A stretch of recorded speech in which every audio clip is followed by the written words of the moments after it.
हजारा की एक रिपोर्ट। कैसा लग रहा है यहाँ के लोगों को, पांच परगना के लोगों को देखिए कितना उत्साह है लोगों के बीच। उत्साह है, लाल झंडा को देखकर जबरदस्त उत्साह है। पहले भी लाल झंडा यहाँ रहा, आज लाल झंडा वापस आया। हमारे नौजवान सभा के साथी हमारे पार्टी के लीडर है सुरेश मुंडा, फिर दोबारा लाल झंडा खड़ा हो रहा है। क्या लगता है अगली बार यहाँ से असेंबली आप लोग चुनाव लड़िएगा? अभी तो जनता के हित को हम देख रहे हैं। पहले जनता के हित की बात होगी। सरकार में है आप लोग, क्यों आंदोलन करना पड़ रहा है? सरकार में तो क्या है? एक करोड़ जिंदाबाद। सरकार में मेरे बहुत ही प्रिय बहनों और भाइयों, आज कितनी खुशी की बात है कि इस तमाम क्षेत्र में आपके हाथ में लाल झंडा लेकर आपने अपने संघर्ष के लिए एक बहुत मजबूत कदम उठाया है। मैं आप सबको धन्यवाद देती हूँ, शुक्रिया करती हूँ और बधाई देती हूँ कि आप लोग इस सभा में संघर्ष को मजबूत करने के लिए आए हैं। हमारे सभा की हमारे अध्यक्ष जी, सभा के मंच पर उपस्थित हमारे उड़ीसा से आए एमएलए हमारे कॉमरेड लक्ष्मण मुंडा जी, हमारे पार्टी की केंद्र कमेटी की सदस्य कॉमरेड प्रकाश विप्लव जी, जो आपकी राज्य के सचिव भी हैं, मंच पर उपस्थित हमारे किसान सभा के नेता कॉमरेड सुफल महतो, आदिवासी मंच के नेता कॉमरेड प्रफुल्ल मुंडा, मंच पर उपस्थित हमारे साथी सुरेश मुंडा जो इस इलाके के प्रभारी हैं, सुभाष मुंडा और मंच पर उपस्थित तमाम लोकल कमेटी के सचिव, सदस्य, राज्य कमेटी के सदस्य, आप सबको मेरे सलाम, प्रणाम, नमस्कार, जोहार और लाल सलाम। मैंने अभी एक पत्रकार बंधु को कहा, उन्होंने पूछा कि तमार की धरती पर आकर आपको कैसे लग रहा है, तो मैंने कहा जवाब में कि मुझे बेहद खुशी हो रही। 75 साल आजादी के देश भर में मनाया जा रहा है। वो लोग मना रहे हैं जो कभी हमारे देश के आजादी के संघर्ष में दूर से भी कोई रिश्ता नहीं रखे। मोदी जी, अमित शाह जी, उनके जो राजनीतिक पूर्वज हैं, कभी भी आजादी के संघर्ष में उनका कोई हिस्सेदारी नहीं रहा। आज वो हमें देशभक्ति सिखाने के लिए रोज ज्ञान और पाठ पढ़ाते हैं, इसकी जरूरत नहीं है। मैं आप सबकी तरफ से उनको आमंत्रित करती हूँ, आओ इस तमाम क्षेत्र में और इस धरती की आवाज को समझो, इस धरती की परंपरा को समझो, इस तमाम धरती की इतिहास को समझो। जब 1781 से लेकर 1822 तक लगातार यहाँ ब्रिटिश के खिलाफ, ब्रिटिश के अफसरों के खिलाफ, ब्रिटिश के पिट्ठू, यहाँ के महाजन साहूकार जो ब्रिटिश की दलाली के काम कर रहे थे, उनके खिलाफ मुंडा विद्रोह हुआ। 1 साल नहीं, 2 साल नहीं, 30 साल तक इस पूरे क्षेत्र में आदिवासी बंधुओं ने पारंपरिक हथियारों को हाथ में लेकर उस समय की दुनिया की सबसे शक्तिशाली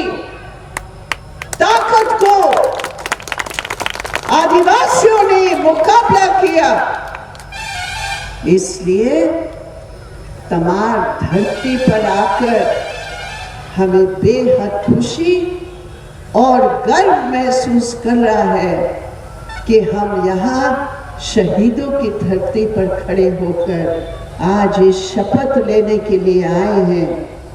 आजादी कुर्बानियों से प्राप्त हुआ, लेकिन आजादी के बाद इस देश में पूंजीवाद की नीतियों के आधार पर इस देश की प्राकृतिक धन, इस देश की श्रम, जो गरीबों का श्रम है, उसको लूटा और पूंजीवाद ने आजादी के सपनों को मिटाने का काम किया।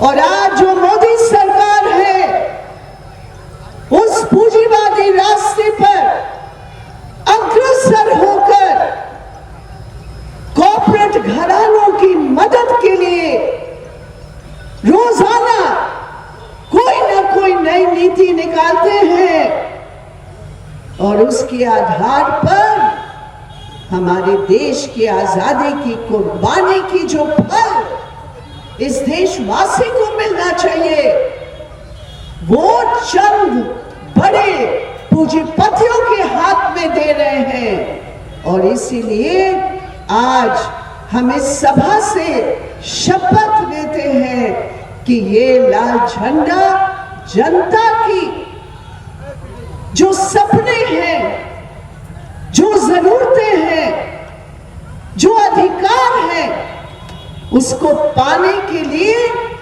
एकताबद्ध तरीके से संघर्ष करेंगे, लाल झंडा को मजबूत करेंगे और आगे बढ़ेंगे। ये आज हम शपथ लेते हैं।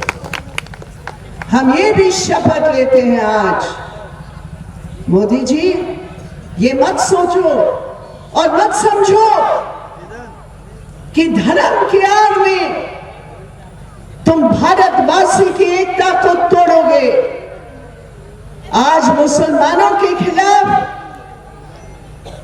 निर्दोष गरीब काम करने वाले मुसलमानों के खिलाफ इस देश की राजधानी में खड़े होकर तुम्हारी मेंबर ऑफ पार्लियामेंट धमकी देता है, हम इनको काम नहीं देंगे, हम इनकी दुकानों पे नहीं जाएंगे। और आप उनके खिलाफ एक कदम उठाने के लिए तैयार नहीं हो। मोदी जी, इस मंच से हम कहते हैं, उस आदमी को तुम्हारी सरकार गिरफ्तार नहीं कर रही है, अमित शाह गृह मंत्री गिरफ्तार नहीं कर रहा है, लेकिन देश की जनता ये समझ रही है कि तुम अपनी नाकामयाबी, असफलताएं, तुम्हारी चौपट नीतियों को छिपाने के लिए तुम किसी निर्दोष गरीब को टारगेट कर रहे हो धर्म के नाम पर। मोदी जी, तुम्हारा बुलडोजर ये देश के आदिवासी, देश की दलित, देश की गरीब, देश की किसान मजदूर, धर्म के नाम पर तुम्हारा विभाजन करने वाली नीति को रोकेगी। ये भी आज हम यहाँ शपथ लेने के लिए आए हैं। और मैं कहना चाहती हूँ, ये किसी एक कौम के खिलाफ नहीं है, ये पूरे संविधान की धज्जियां उड़ाने के लिए, ये धर्म के आड़ पर ये सरकार काम कर रही है। लेकिन हम इसके खिलाफ एक होकर लड़ेंगे। पहले भी लड़े थे, आज भी लड़ रहे हैं। और कल मोदी जी, आप देखेंगे इस देश की जनता की शक्ति आपकी ब्रिटिश वाली विभाजनकारी नीतियों का विरोध करके आपको पीछे हटना पड़ेगा। मेरे प्रिय साथियों, आज देश भर में गरीब परेशान, आज देश भर में महंगाई ने हर गरीब के घर का एक ऐसे काला छाया फैला दिया है। हम जहां जहां जाते हैं, महिलाओं से मिलते हैं, वो कहते हैं कि 2-3 साल पहले कम आमदनी में भी कम से कम हम कुछ खा सकते थे, लेकिन आज महंगाई इतनी बढ़ गई है कि जो हम 3 साल पहले हमारा खुराक था उस खुराक का आधा हो गया है। ये बात सही है कि नहीं मेरे प्रिय बहनों? कौन खरीद सकता है? जो बाजार का दाम है कौन खरीद सकता है? मैं तो हैरान थी। हमारे देश के वित्त मंत्री निर्मला जी एक महिला है, उनका फोटो मैंने देखा 3 दिन पहले। वो चेन्नई की सब्जी की दुकान में जाकर सब्जियां खरीदने के लिए चले गए, फोटो के लिए। क्या वो जानती है कि इस देश के अधिक घरों में सब्जी नहीं बन रही है? इस देश के अधिक घरों में दाल नहीं पक रही है। इस देश के अधिक घरों में मुश्किल से सूखी रोटी और नमक के साथ पेट बांधकर हमारी महिलाएं काम के लिए निकलती है ताकि वो अपने परिवार का बचाव कर सकते हैं। और निर्मला जी, तुम्हारी इतनी भी संवेदनशीलता नहीं है कि तुम वहां सब्जी बाजार में जाकर अपना फोटो खिंचा रहे हो। नहीं निर्मला जी, ये सही नहीं है। आज महंगाई की चोट, आज बेरोजगारी की हकीकत हमारे देश के गरीबों के सामने क्या भविष्य है? पूरी दुनिया भर में मेरे प्रिय साथियों 116 देशों में एक जायजा लिया गया कि कौन सी देश में भूख अधिक है, कौन सी देश में कुपोषण अधिक है, कौन सी देश में महिलाओं की शरीर में खून की कमी है, कौन सी देश में हमारे बच्चों की कद छोटे हो रहे हैं क्योंकि उनको सही खुराक नहीं मिल रहा। 116 देशों में, ये सीपीएम की बात नहीं है, 116 देशों में हिंदुस्तान का नंबर 101 है। कितनी शर्म की बात है कि पूरी दुनिया में हमसे भूखे केवल 15 देश है। बाकी देश की जनता को खुराक हिंदुस्तान की तुलना में कुपोषण का इतना मार नहीं है। ये मोदी जी की नीति है। महंगाई बढ़ा दो, किसानों की दाम मत देना, गेहूं का एक्सपोर्ट करो, पूरा गेहूं का एक्सपोर्ट हो गया। हमारे गोदामों में, हमारे राशन दुकानों में गेहूं मिल ही नहीं रहा बहुत सारे प्रदेशों में। और इसके खिलाफ हम लड़ते हैं।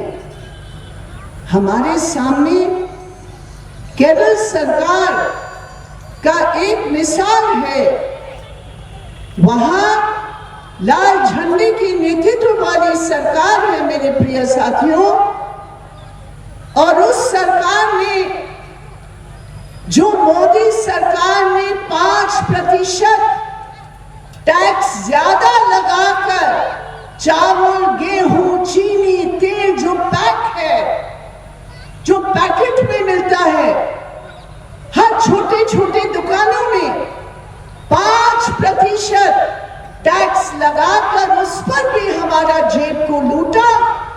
लेकिन एकमात्र सरकार है पूरे देश भर में जिसने टैक्स नहीं लगाया, और वो है केरल की लाल झंडा सरकार। ये विकल्प है। मोदी जी की उन नीतियों के खिलाफ झारखंड की जनता ने हेमंत सोरेन को वोट दिया। झारखंड की जनता की उम्मीद थी कि मोदी सरकार की वोट के आधार पर जो झारखंड में सरकार बदल दिया, नीति भी बदलेगी। सरकार बदल दिया, मुख्यमंत्री भी बदल दिया, लेकिन कितनी नीतियों में बदलाव हुआ, आज हम इसके लिए यहां ये सभा कर रहे हैं। हमने हेमंत सोरेन सरकार का समर्थन जब जब उन्होंने कुछ जनता के पक्ष की नीतियां अपनाई, ये लाल झंडा ने कहा कि हम बीजेपी की वैकल्पिक नीति के रूप में तुम्हारा समर्थन हम करेंगे, और हमने किया। लेकिन आज क्या हो रहा है? पूरे झारखंड में जैसे महाराष्ट्र से सरकार को गिरा दिया मोदी जी ने पैसे के बल पर, यहां झारखंड में भी एमएलएस की खरीद फरोख्त करने के लिए एक पूरी लाइन लगी है। कलकत्ते में 3 झारखंड के एमएलए पकड़े गए हैं। उनके ऊपर आरोप है कि बीजेपी के मुख्यमंत्री आसाम से उन्होंने पैसा लिया। इनके ऊपर केस लग गई। असम के मुख्यमंत्री पर कोई केस नहीं लगा। जो रिश्वत दे रहा है वो तो घूम रहा है। लेकिन मेरा ये सवाल है, आज ये बीजेपी की समझ है कि एमएलए को खरीदो, जनवादी प्रणाली को खत्म करो, लेकिन हेमंत सोरेन सरकार उसके विरोध में अपने एमएलएस को क्या शिक्षा दे रहे हैं, ये हम जानना चाहते हैं। हमने देखा यहां कुछ पोस्टर लगे थे आपके यहां के विधायक के। हमने पूछा अपने साथियों से कि भाई ये काहे के लिए पोस्टर लगे हैं? उन्होंने हमें जवाब दिया कि लाल झंडा अभी तमार में घूम रहा है, इसलिए तमार का विधायक के घर से निकला और अपना पोस्टर चिपका रहा है, क्योंकि लोग उनको दिखे नहीं, इसलिए उनका छवि भूल गए, उसका शक्ल ही भूल गए, इसलिए अपना फोटो छपवाकर पैसा खर्च करके चिपका दिया। फोटो देखने के लिए भैया किसी ने वोट नहीं दिया। हम जानना चाह रहे हैं हमारा काम क्या किया आपने। हम जानना चाह रहे हैं, दल बदलू तो है ही, एक पार्टी से दूसरी पार्टी या पता नहीं कौन सी तीसरी पार्टी की जाने का लाइन लगा रहे हैं, हम नहीं कह सकते, वो उनका मतलब है। हम जानना चाहते हैं इस झारखंड के अंदर आपकी तमाम क्षेत्र के राशन प्रणाली चौपट क्यों है? राशन क्यों नहीं मिल रहा है? ये किसकी जिम्मेदारी है? मोदी सरकार ने लाखों करोड़ों की तादाद में राशन कार्ड की कटौती की।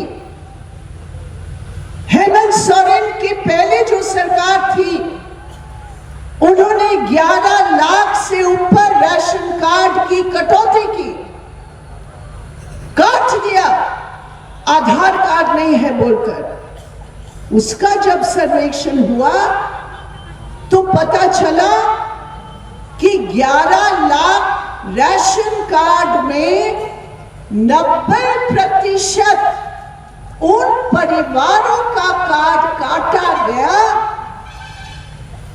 जो गरीब है।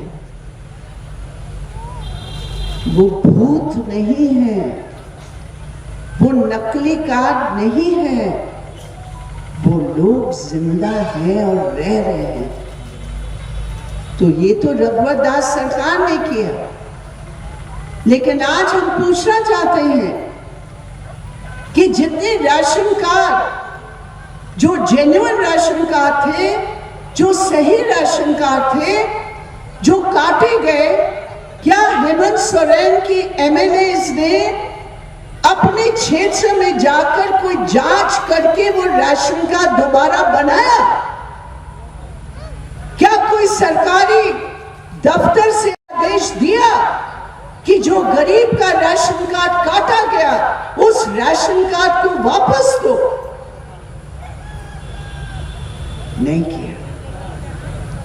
अभी हमने जब सरकारी आंकड़ों को देखा तो हमें जानकारी प्राप्त हुई कि पिछले साल की 5 महीने में ये सरकार ने 67,000 और राशन कार्ड काट दिया।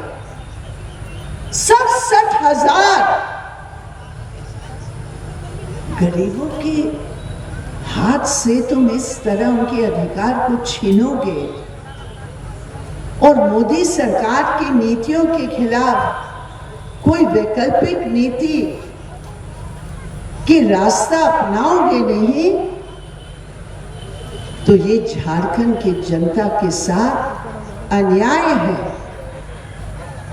और इसी तमाम में जब हमारे साथी घर घर गए, आप सबसे मिले, आपने उनको बताया, किसी ने कहा कि हमारा राशन कार्ड नहीं है, किसी ने कहा हमारे राशन कार्ड में पूरा परिवार का नाम नहीं चढ़ा है, किसी ने कहा हमारे राशन कार्ड में जो गेहूं चावल हमें मिलना चाहिए वो नहीं मिल रहा है।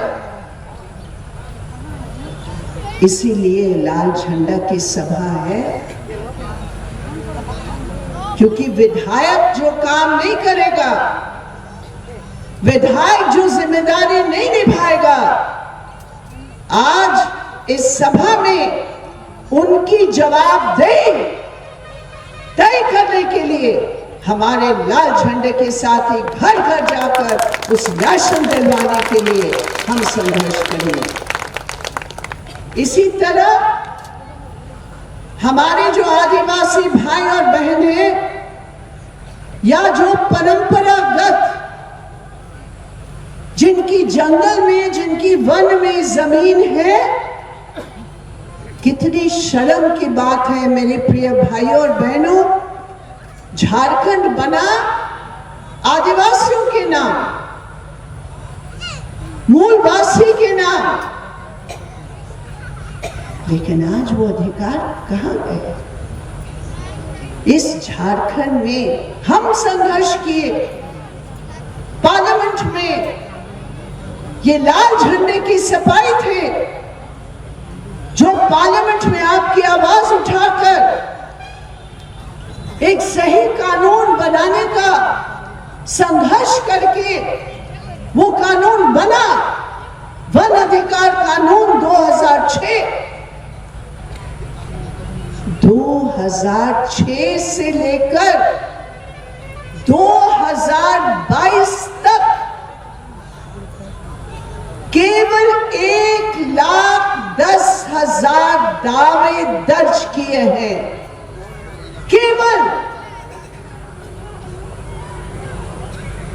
अभी जो वन के ऊपर जो हमारा अधिकार बनता है, उस वन के ऊपर अभी आप हैरान होंगे इस बात को सुनकर, झारखंड की 32,395 गांव हैं।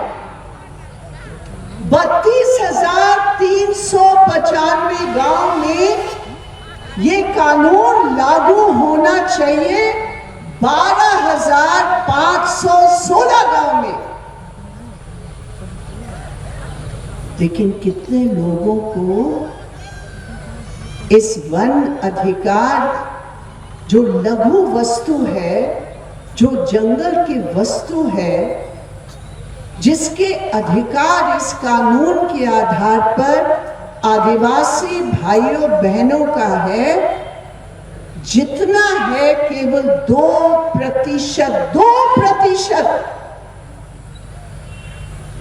अधिकार रजिस्टर हुए। तो काहे के लिए सरकार, किसके लिए? आदिवासियों के नाम पर हम भी चाहते हैं। झारखंड के अंदर जितने गुंजाइश है विकास की, जितनी सुंदरता है इस प्रदेश में, जितने वन की बचाव आदिवासी बहनों और भाइयों ने किया सदियों से, लेकिन आज ये हालात अगर बन रहे हैं कि हमारे अधिकारों के केवल 2% हमें मिला है, तो बहुत गड़बड़ है, बहुत मुश्किल है। किसी के ऊपर भरोसा हम नहीं कर सकते हैं। मेरे प्रिय साथियों, पता चला ये सरकार बोल रही है कि सरकार जनता की द्वार, जनता की द्वार, ये सरकार जनता की द्वार, ये सरकार हमारी जमीन की लूट के आधार पर हमारे वेतन, हमारे अधिकार, हमारे जन जंगल जमीन पर हमारे अधिकार की लूट कर कोई हमारे द्वार पर आए, हम जवाब देंगे। तुम तो साल में 2 हफ्ते आते हो, ये लाल झंडा रोज जनता की द्वार मिलते हैं, इसलिए जनता की द्वार ये लाल झंडा की शक्ति है जो इस संघर्ष को आगे लेकर बढ़ेगी।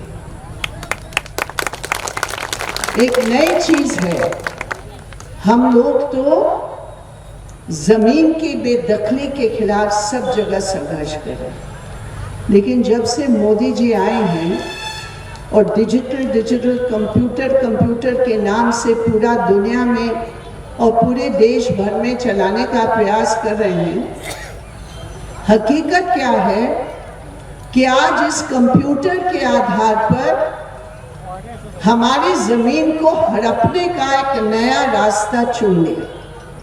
हम चाहते हैं कि हमारा पट्टा का रजिस्ट्रेशन हो, हम चाहते हैं हमारी जमीन का रजिस्ट्रेशन हो, हम चाहते हैं कि इसमें भ्रष्टाचार का जो रास्ता है वो समाप्त हो।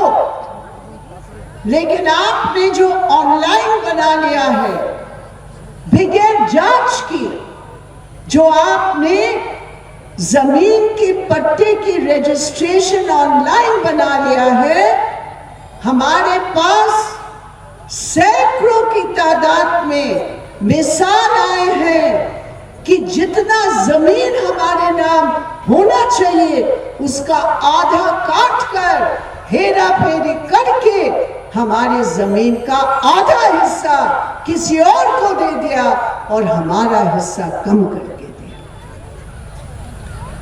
तो ये कंप्यूटर आधारित जमीन हड़पने का जो यहां चल रहा है, इसके खिलाफ भी हमें अपनी आवाज को तेज करने की बहुत सख्त जरूरत है। इसलिए मेरे प्रिय साथियों, आज की ये सभा, इस सभा का संदेश क्या है? देश की राजनीति, प्रदेश की राजनीति और उसके आधार पर हमारे अपने इलाके की बचाव। देश की राजनीति हम लोग समझते हैं, मोदी सरकार को हमें हराना है, हटाना है, उनकी नीतियों के खिलाफ हमें लड़ना है। हेमंत सोरेन जो प्रदेश की सरकार है, उनके प्रति भी हमारी नीति और दृष्टिकोण स्पष्ट है। जहां वो वैकल्पिक नीति जनता की पक्ष में लेगी, हम कभी कतराएंगे नहीं, क्योंकि हमारा मकसद जनता की पक्ष की, जनता की सेवा की है। लेकिन जो दिखाई दे रहा है कि वैकल्पिक नीति नहीं, वही रास्ते को लेकर उनके एमएलएस, उनकी नेता हमारे इलाके में आकर विभाजन की नीति करके हमारे अधिकारों को छीनने का जो प्रयास कर रहे हैं, मेरे प्रिय साथियों, ये मैसेज हमें देने की जरूरत है कि इस तमाम क्षेत्र में जनता की पक्ष की नीति हो। जनता की ऊपर जो भ्रष्टाचार हो रहा है, उसको समाप्त करने के लिए हम लोग एक होकर लड़ेंगे। मैं आपसे अपील करना चाहती हूँ, हमारे आदिवासी भाइयों बहनों को, हमारे जितने पिछड़े जाति के हैं, जितने माइनॉरिटी कम्युनिटी के हैं, जितने दलित हैं, और मेरे प्रिय बहनों, सबसे ज्यादा मैं आपसे अपील करना चाहती हूँ, क्योंकि आप ही हैं जो इस परिवार को चला रहे हैं कुर्बानी की। हम जानते हैं, हम समझते हैं किस रूप में आज हमारे देश की महिलाएं अपने पेट पर पट्टी बांधकर अपनी भूख को मिटाने के लिए, किसी ने मुझे बताया कि हम तो रोटी और मिर्च खा रहे हैं। मैंने पूछा क्यों? उन्होंने कहा मिर्च खाकर हमारा भूख को हम जला देते हैं, क्योंकि पैसा नहीं है कि हम अच्छा खुराक खाएं। तो ये आप हैं, महिलाएं हैं, स्त्री शक्ति है, जो इस राजनीति को सही चुनौती देकर एक वैकल्पिक राजनीति की ओर बढ़ सकते हैं। और मेरे अनुभव से मैं कह सकती हूँ, जब गरीब औरत के हाथ में लाल झंडा आ जाता है तो खबरदार लूटने वाले, क्योंकि तुम्हारे दिन की उल्टी गिनती शुरू होगी। और आज आप लोग इतने तादाद में आए हैं, मैं आप सबको मेरे प्यार और स्नेह और इज्जत में प्रकट करना चाहती हूँ। आपने हमें भी बहुत प्रेरणा दी। मैं उम्मीद करती हूँ कि हम लोग सब एक साथ मिलकर इस लाल झंडे को मजबूत करके तमाम क्षेत्र की जितने समस्याएं हैं, संघर्ष को मजबूत करके उसका एक सही रास्ता हम लोग एक साथ निकालने में सफल होंगे। बहुत बहुत धन्यवाद। मैं भी यहाँ के साथियों को बधाई देना चाहती हूँ जिन्होंने इतनी मेहनत से ये सभा की है। बहुत बहुत धन्यवाद। इनकलाब जिंदाबाद, हमारी एकता जिंदाबाद। न्यूज़ झारखंड खबर आप तक में आज के लिए इतना ही। कल फिर मिलेंगे एक ऐसी ही सच्ची और प्रामाणिक खबर के साथ। तब तक के लिए नमस्कार।